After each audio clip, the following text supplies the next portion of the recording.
Thank you, Ross. Flu is surging across the country, sending thousands of people to the hospital. It is hitting young children especially hard, as doctors warn the season is just getting started. So take a look at the latest CDC map.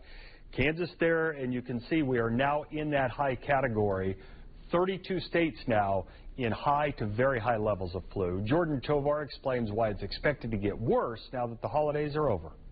The CDC currently lists Kansas as having high flu activity levels, and the latest data is for the week before Christmas, before family gatherings. Across the U.S., hospitalizations have nearly doubled from the CDC report a week prior. And with holiday gatherings taking place all over the country, people I spoke with said that illness wouldn't necessarily stop them from getting together with family, but they might take a few extra precautions when they do.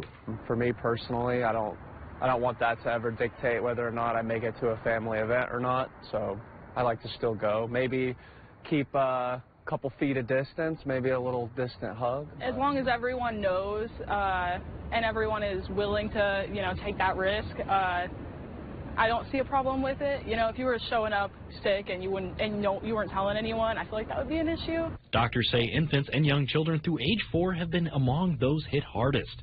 The dominant strain right now is influenza A, a fast-spreading mutated H3N2 referred to as the super flu, which experts say may explain the sudden rise in hospitalizations and why it's so important to take precautions. Yeah, I definitely take the first couple days to rest, heal up, medicine, and then when I do go out, keep a distance, wash my hands a lot, don't touch anything after touching my face.